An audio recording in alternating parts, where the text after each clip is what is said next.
আসসালামু আলাইকুম বন্ধুরা। স্ক্রিনে আপনারা যে দৃশ্যটি এখন দেখছেন এটা ভেনিজুয়েলার যে উপকূলীয় শহর রয়েছে তার রাস্তার দৃশ্য। নিশ্চয়ই দেখতে পাচ্ছেন সাবেক সোভিয়েত ইউনিয়ন এবং রাশিয়ার তৈরিকৃত জেবুক আকাশ প্রতিরক্ষা ব্যবস্থা রয়েছে, সেটা উপকূলে আমেরিকাকে মোকাবেলা করার জন্য ভেনিজুয়েলা জোরে সোরে মোতায়েন শুরু করেছে। ভেনেজুয়েলা শুধুমাত্র রাশিয়ার তৈরিকৃত বুক M2E সিরিজের আকাশ প্রতিরক্ষা ব্যবস্থায় নয়, এর সাথে সাথে S-300 এবং চীনের তৈরিকৃত যে HKM-J2 এবং JY-11B নামক যে ইলেকট্রনিক ওয়ারফেয়ারের বিভিন্ন রাডার রয়েছে সেগুলো শক্তিশালীভাবে মোতায়েন করেছে। এছাড়াও ইরানের দেশীয় প্রযুক্তিতে তৈরিকৃত যে মোজাহের 6, অ্যারাপিয়া 1 এবং জোমারিয়া V1 নামক যে অ্যান্টিশিপ মিসাইল রয়েছে সেটাও জোরে সোরে মোতায়েন করেছে। রাশিয়ার বিখ্যাত যে সুপারসনিক মিসাইল রয়েছে অ্যান্টিশিপ মিসাইল KH-35 সেটাকেও উপকূলে মোতায়েন করা হয়েছে। রাশিয়ার শক্তিশালী রাডার সিস্টেমের মাধ্যমে এই নতুন যে আকাশ প্রতিরক্ষা ব্যবস্থা এবং অ্যান্টিশিপ মিসাইল সেগুলো রয়েছে যুক্তরাষ্ট্রকে মোকাবেলা করার জন্য উপকূলে এখন সর্বোচ্চ সতর্ক অবস্থায় ভেনিজুয়েলার কর্তৃপক্ষ, যেমনটা নিশ্চিত করছে যে যে কোনো মুহূর্তে যুক্তরাষ্ট্র তার সামরিক বাহিনী নিয়ে ভেনিজুয়েলার উপকূলে ল্যান্ড করতে পারে। গতকাল যুক্তরাষ্ট্রের কংগ্রেসের ভেতর ডোনাল্ড ট্রাম্প ভেনিজুয়েলায় আক্রমণের জন্য চূড়ান্তভাবে অনুমতির জন্য যে খসড়া প্রস্তাব রয়েছে সেটা উত্থাপন করেছে, যেখানে যুক্তরাষ্ট্র দাবি করছে যে যুক্তরাষ্ট্রের মার্কিন জনগণের জন্য মাদক দ্রব্য হুমকি স্বরূপ, যার জন্য ভেনিজুয়েলায় আক্রমণ অনিবার্য। দেখুন, উত্তপ্ত এই পরিস্থিতির মধ্যে ভেনিজুয়েলা তার দেশের ভেতর জরুরি অবস্থা ঘোষণার পর বর্তমানে হাজার হাজার তাদের যে মিলিশিয়া বাহিনী রয়েছে সেটা উপকূলের অন্তত 3টি পয়েন্টে তারা মোতায়েন করেছে। ধারণা করা হচ্ছে যে এই 3টি পয়েন্ট দিয়েই যুক্তরাষ্ট্র অর্থাৎ যে ল্যান্ডিং এয়ারক্রাফট রয়েছে সেগুলো দিয়ে সেনাবাহিনীর সদস্যদের ভেনিজুয়েলার ওপরে উপকূলে নামাতে পারে।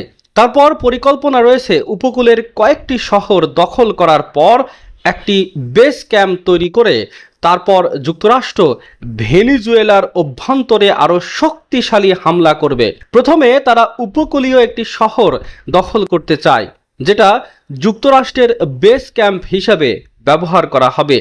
আর এমন তথ্য নিশ্চিত করেছেন ভেনিজুয়েলার বর্তমান ক্ষমতাসীন জনাব মাদুরো।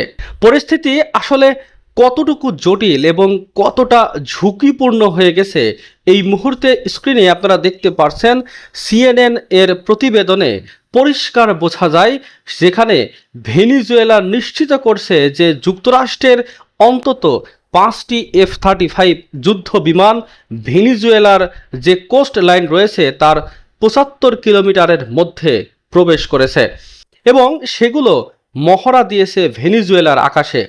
ভেনিজুয়েলা দাবি করছে যে তারা এই বিমানগুলোকে ডিটেক্ট করছে, তারা চাইলে এগুলোকে ভূপাতিত করতে পারত, তবে বড় ধরনের যুদ্ধ এড়াতে তারা প্রাথমিকভাবে এমনটা করেনি।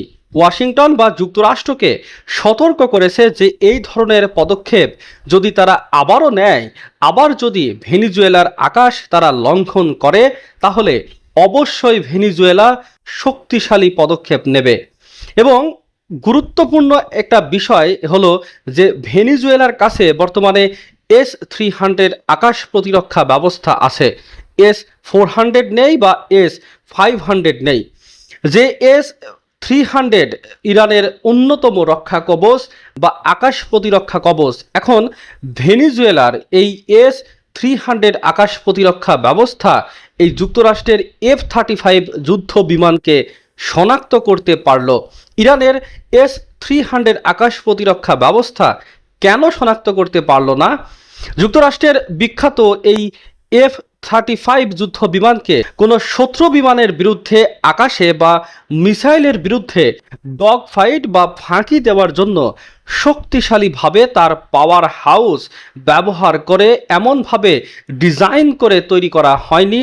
এর একক ইঞ্জিন রয়েছে, সেটা অনেকটাই কম থ্রাস্ট উৎপাদন করে।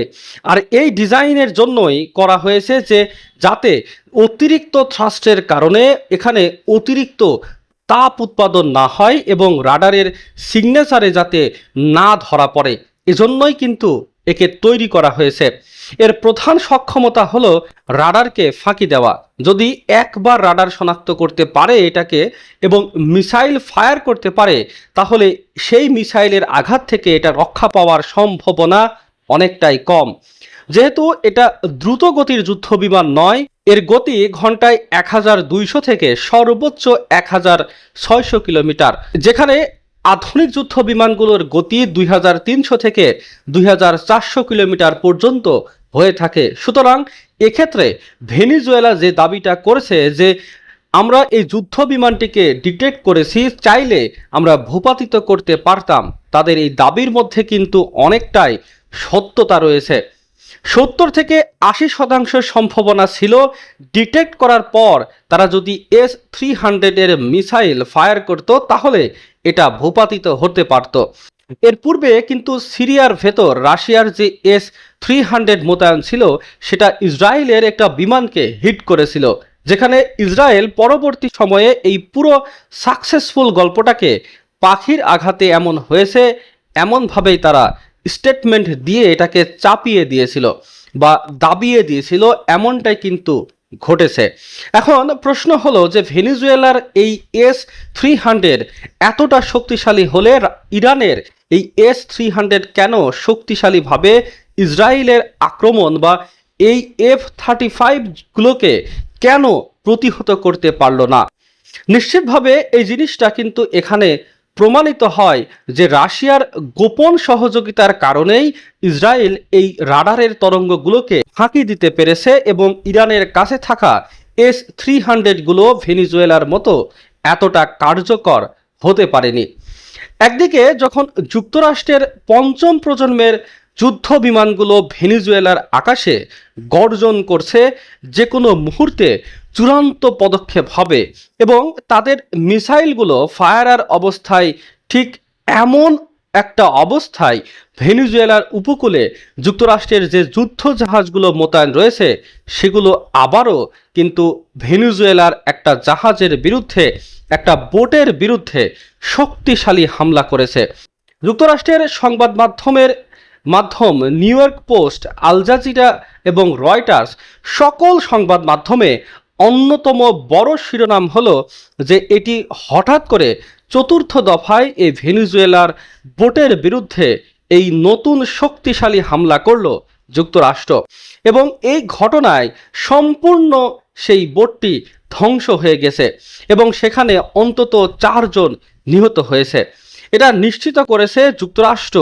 এখন এই ইস্যুটিকে কেন্দ্র করে ভেনিজুয়েলার পক্ষ থেকে বলা হচ্ছে যাদের উপর হামলা করা হয়েছে তারা সাধারণ মাছ ধরার জেলে ছিল, যারা ভেনিজুয়েলার উপকূলে সমুদ্র থেকে মাছ ধরছিল। তবে যুক্তরাষ্ট্রের পক্ষ থেকে দাবি করা হচ্ছে এই বোটটি সম্পূর্ণভাবেই মাদক দ্রব্যের সম্পূর্ণভাবে ভরা ছিল, যেগুলো যুক্তরাষ্ট্রের সরাসরি যে কোস্ট লাইন রয়েছে, উপকূল রয়েছে, তার দিকে যাচ্ছিল, যার জন্যই কিন্তু এটাকে টার্গেট করা হয়েছে। যুক্তরাষ্ট্রের পক্ষ থেকে ঘটানো এই ঘটনার তীব্র নিন্দা করেছে ব্রাজিল, কলম্বিয়া বা চিলির মতো ভেনিজুয়েলার প্রতিবেশী দেশগুলো বা ওই অঞ্চলের দেশগুলো।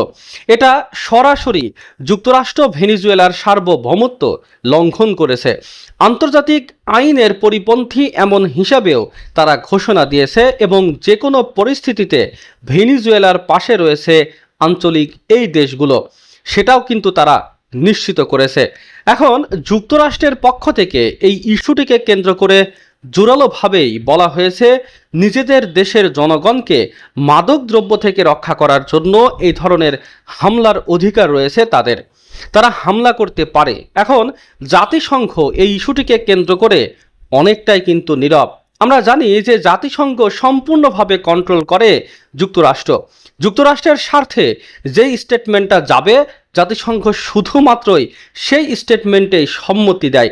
সম্প্রতি গাজা উপত্যকায় যে ভাসমান ত্রাণবহরের উপরে হামলা হয়েছে, ইসরায়েল যে হামলাটা করলো, এই ইস্যুটিকে কেন্দ্র করে জাতিসংঘ বড় কোনো পদক্ষেপ কিন্তু নিতে পারেনি। ফিলিস্তিনের পক্ষে আমরা আছি, এই ধরনের নানা বক্তব্য বিভিন্ন জায়গায় দিলেও এই সুমুদ ফ্লোটিলা নিয়ে যে ঘটনা ঘটানো হয়েছে, এই ইস্যুটিকে কেন্দ্র করে মুসলিম বিশ্বের কোনো দেশ নিরাপত্তা পরিষদে একটি বৈঠক ডাকারও সাহস পায়নি।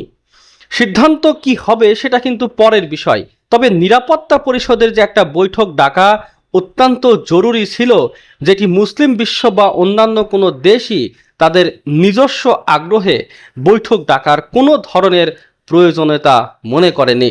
পরিষ্কারভাবে বোঝা যায় জাতিসংঘ এখন কি গ্রাউন্ড হয়ে গেছে এবং কাদের পক্ষে তারা কাজ করছে এবং কাদের পক্ষে তারা খেলছে। এখন দেখার বিষয় যে ভেনিজুয়েলা যুক্তরাষ্ট্রের মতো একটি সুপার পাওয়ারের বিরুদ্ধে তাদের সার্বভৌমত্ব রক্ষা করার জন্য লড়াইটা কতটুকু চালাতে পারে।